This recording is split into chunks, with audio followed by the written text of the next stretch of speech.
Good morning students, once again you are welcome back to my YouTube channel English वाला। Dear students, आज के video में मैं आप लोगों के लिए लाया हूं क्लास 11th एग्जामिनेशन 2023 का पेपर 1 इंग्लिश कोर, जो एमसीक्यू बेस्ड होगा।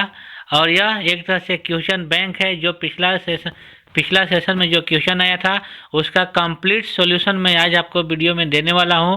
इसलिए डियर स्टूडेंट्स, आप इस वीडियो को लास्ट तक अवश्य देखिएगा यदि आप क्लास 11 के स्टूडेंट्स हैं तो, क्योंकि यह वीडियो आपको एग्जाम में अवश्य हेल्प करेगा। मुझे उम्मीद है इस वीडियो को देखने के बाद आपको एग्जाम से पूरा खुशी खुशी आने का मौका अवश्य मिलेगा, क्योंकि this video will give you complete solution what will come in your final exam of class 12। So dear students, don't forget to finish this video till the last. 40 question है, लेकिन मैं 40 क्वेश्चन तो कवर नहीं करूंगा, लेकिन 6 से लेकर 40 बोले तो 36 क्वेश्चन मैं आज कवर अवश्य करूंगा, क्योंकि 1 से लेकर 5 जो क्वेश्चन है वह पैराग्राफ से रिलेटेड है। और पैराग्राफ आपको पता होना चाहिए कि किसी भी एग्जाम में पैराग्राफ कंफर्म नहीं होता है कि कौन सा पैराग्राफ आएगा। फिर भी आप लोग को लगता है कि पैराग्राफ का वीडियो आपको चाहिए, तो you give the message through comment. I will absolutely complete the full explanation of paragraph. But right now I am continuing with question number 6. So you be careful of remain all the questions of this video. पहला question है आज का, in notes main points are denoted by. Notes में main point को denote किया जाता है। जो मेन पॉइंट होता है नोट बनाते समय उसको डिनोट करते हैं। इसमें से कौन से तरीका से हम लोग नोट बनाते हैं? आई थिंक 1 2 3, क्योंकि आपको मेन पॉइंट मेंशन करना है, तो you can use 1 2 3। Next, abbreviations are freely used in. Abbreviation जो होता है फ्रीली यूज्ड किया जाता है। बोले तो short phrase, short sentence is used in note making. Note making में short sentence as well as short phrases are always used. Next, what is the motive of writing a letter to the editors. Letter to editor जो हम लोग लिखते हैं उसका main मकसद क्या होता है? To ask him to take action. Editor को बोलने के लिए कि एक्शन लो, नहीं, हम लोग बोल ही नहीं सकते हैं कभी। To threaten him to take action, तो जब बोल नहीं सकते हैं तो क्या उसे धमकी देंगे? बिल्कुल नहीं।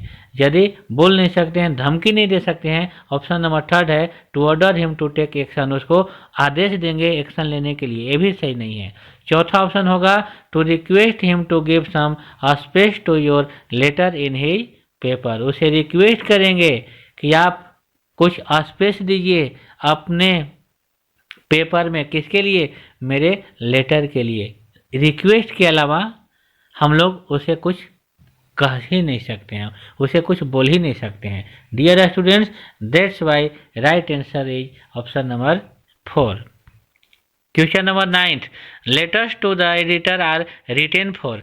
लेटर जो एडिटर के पास लिखा जाता है वो किस लिए लिखा जाता है? किसके लिए लिखा जाता है? न्यूज़पेपर के लिए, स्कूल के लिए, कॉलेज के लिए, क्लब के लिए। राइट आंसर इज न्यूज़पेपर के लिए, क्योंकि जब भी हम लोग लेटर लिखते हैं एडिटर के पास तो that is written for newspaper only. Next, choose the grammatically correct sentence for the given jumbled words. आपको ग्रामर के हिसाब से सही आंसर देना है। बोले तो सही आंसर बोलने का मतलब सही सेंटेंस बनाकर देना है जो जम्बल्ड वर्ड दिया गया है। देखिए, give, some, please, money, me, ये उल्टा पुल्टा लिखा हुआ है। You have to synchronize it properly. देखते हैं सिंक्रोनाइज करने के बाद क्या आंसर आना चाहिए। तो यहाँ पर some money me give please बिल्कुल गलत है, क्योंकि यह सिंक्रोनाइजेशन हुआ है लेकिन जस्ट उल्टा पुल्टा। Please me some money give, ये भी उल्टा पुल्टा। Please give me some money, देखिए बोलने में भी सुटेबल लग रहा है, please give me some money, that's why this is the right answer. Now question number 11, choose the grammatically correct sentence for the given jumbled word. इसमें भी grammatically sentence को करेक्शन करना है, जो कि जम्बल्ड वर्ड दिया गया उसमें से। यहाँ पे क्या दिया हुआ है, and none for time wait tide. आप लोग एक मुहावरा भी सुने होंगे, time and tide wait for none, तो इसको तो बारीकी से नहीं बहुत आराम से बना लीजिएगा। Next, many teachers complain about their students dot days. Dear students, मैं आपको एक चीज यहाँ पर बताना चाहता हूँ, यहाँ पर डेज है, देखिएगा ध्यान से, यहाँ पर डेज है। डेज होने के कारण पहला नंबर दिस, दूसरा नंबर दैट, तो होगा नहीं। जब भी होगा तो दिस होगा, नहीं डोज होगा या दीज होगा। अब ये दोनों में से कंफर्म आपको करना है कि डोज होगा या दीज होगा, कौन सा होगा। तो अब मैं आपको बता रहा हूँ, मेनी टीचर्स कंप्लेन। अब मेनी टीचर्स कंप्लेन, अब आपको बताना है यह प्रेजेंट है या पास्ट है। तो आंसर होगा प्रेजेंट। जब प्रेजेंट है तो डोज मतलब उन दिनों मतलब बीत गया है, तो ये भी नहीं होगा। तो right answer is option number 4। Next, I got your letter this morning. इस मॉर्निंग बोले तो आपका लेटर मैं रिसीव करता हूँ, नहीं करूँगा, बिल्कुल नहीं, कर चुका हूँ, नहीं किया, क्योंकि आज की सुबह इस मॉर्निंग मैं आपका लेटर रिसीव किया हूँ चल सकता है, लेकिन मोस्ट सुटेबल आंसर इज किया। Where you I do not do it. यहाँ पर देखिएगा, इफ आई वेयर यू, काश मैं तुम होता या मैं आप होता, I would note do it, तो मैं इसे नहीं करता। वुड का प्रयोग विश और डिजायर को बताने के लिए भी किया जाता है, दैट्स वाई यहाँ पर वुड का प्रयोग किया जाएगा, क्योंकि यहाँ पर विश दिखाया जा रहा है कि यदि मैं आप होता तो मैं ऐसा या मैं यह नहीं करता। Khushwant Singh grandmother was an old man who used to wear. Khushwant Singh के दादाजी बूढ़ा व्यक्ति थे जो पहना करते थे, तो बिग टर्बन पहना करते थे। जींस तो पहनते नहीं थे, ट्राउजर तो पहनते नहीं थे, नन ऑफ दिस हो नहीं सकता है, बिग टर्बन ही होगा। The grandmother believe that the education should be. दादी माँ विश्वास करती थी कि एजुकेशन होना चाहिए, कैसा, रिलीजियन बेस्ड होना चाहिए। मतलब वह दादी माँ धार्मिक व्यक्ति थी, धार्मिक लेडी थी, वह धर्म पे बहुत ज़्यादा विश्वास करती थी, इसीलिए रिलीजियन बेस्ड एजुकेशन पे वह बहुत ज़्यादा विश्वास करती थी। Next one is who is the author of the summer of the beautiful white house. The summer of the beautiful white house के ऑथर का नाम क्या है? Right answer is William Sherian. Next, what were the hallmarks of the Gargolian tribes. Gargolian जाति के लोगों का पहचान, मेन पहचान किया था, ट्रस्ट, बिल्कुल उन लोग ट्रस्टी थे, ऑनेस्टी, उन लोग के अंदर ऑनेस्टी कूट कूट कर भरा हुआ था। तो option number C is the right answer. Next one is at what time did Aram and Mourad ride the horse. कौन से टाइम में अरम और मुरार घोड़े का सवारी करते थे? तो बहुत सुबह, मीन्स अर्ली सुबह, सुबह होने से पहले वे लोग घोड़ा का सवारी करते थे, फिर घोड़ा को छिपा देते थे। ऐसा बहुत दिनों तक सिलसिला उन लोग का चलता रहा। Next one is what was the name of the authors boat. Author बोले तो गॉर्डन कुक, गॉर्डन कुक के बोट का नाम क्या था? I think wave walker is the right answer. Dot was the last heir of powerful Egyptian dynasty.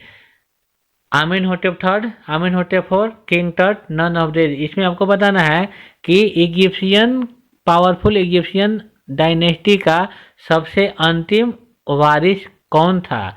तो king टट था, क्योंकि किंग टट के जाने के बाद इजिप्ट में इसके जनरेशन का कोई भी राजा नहीं बन सका, because King Tut was the last of his generation, क्योंकि King Tut was the last heir of a powerful Egyptian dynasty. Next, where is Rock Garden situated? Rock Garden कहाँ पे स्थित है? चंडीगढ़ में स्थित है, जिसको निक्सन बनाए थे।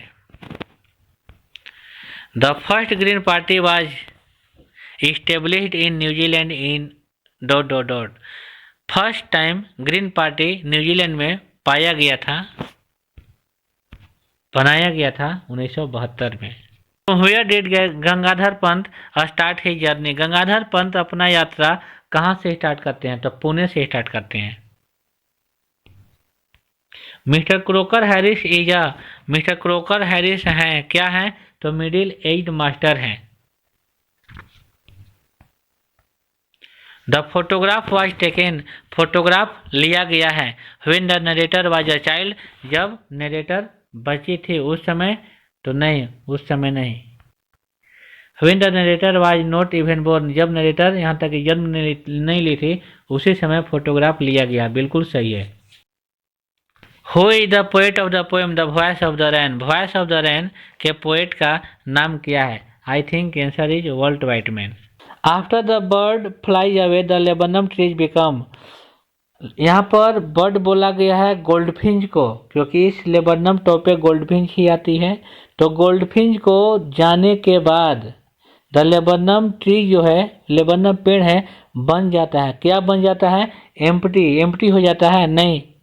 काल्म हो जाता है? नहीं। हालांकि एम्प्टी हो जाता है, काल्म भी हो जाता है, लेकिन empty and silent again, option number दोनों इसमें सही है, इसीलिए this is the right answer. क्योंकि शांत भी हो जाता है और खाली भी हो जाता है। यहाँ पर शांत, खाली दोनों अलग अलग ऑप्शन है, इसलिए हम लोग ऑप्शन नंबर थर्ड के साथ जाएंगे। और सेंटर ऑफ एक्साइटमेंट, ये तो बिल्कुल हो ही नहीं सकता है। Next, what could not be found in geography book? क्या जियोग्राफी बुक में नहीं मिल सका? Hello and heaven. What is hidden in an infants face? Infants, एक नवजात शिशु के फेस में क्या छिपा हुआ है? लोस्ट चाइल्डहुड, एक खोया हुआ बचपना छुपा हुआ है। Referring to the poem father to son, the father is ready to, जो फादर टू सन पोएम है उसमें फादर जो है रेडी है। किस लिए रेडी है? फॉरगिव हिम, उसे माफ करने के, नहीं सॉरी, फॉरगेट हिम, उसे फॉरगेट करने के लिए, उसे भूलने के लिए रेडी है। नहीं, लिव विदाउट हिम, उसके बिना रहने के लिए रेडी है, ये भी सही नहीं है।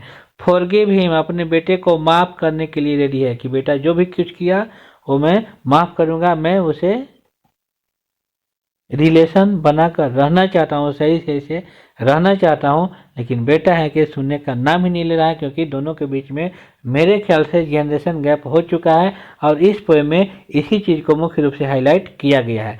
बाप का अंडरस्टैंडिंग, बेटा का अंडरस्टैंडिंग, दोनों का मिसमैच हो रहा है। That's why they are not living together. Sansui literally means mountain water, river water, God, heaven. I think right answer is mountain and water. Next, where did Ranga go to study? Ranga study के लिए कहाँ गया? I think Bangalore is the right answer. Who was Einstein history teacher? Einstein का history teacher का नाम क्या था? Mr. Brown. Mr. Brown was the Einstein history teacher. Who was Mrs. Fitzgerald? Mrs. Fitzgerald कौन थे? तो Mrs. Fitzgerald जो थे मिसेस पियर्सन की पड़ोसन थे। Morgan's wife was suffering from, Morgan wife suffering from the, क्या चीज से ग्रसित थे, क्या चीज से परेशान थे? I think she was going to give birth to a baby, वह एक बेबी को जन्म देने वाले थे। Which city did Shahid belong to? Agha Shahid Ali कौन से शहर से बिलोंग करते थे, कौन से शहर से थे? श्रीनगर से। डियर स्टूडेंट्स, आज के वीडियो में इतना ही, और आप लोग को इस तरह का कंटेंट समय समय पर हमेशा लाता रहूँगा, यहाँ तक कि एग्ज़ाम तक आपके लिए लाता रहूँगा। इसलिए आप मेरे चैनल से अपडेट रहिए ताकि आपको मेरा वीडियो समय समय पर मिलते रहे।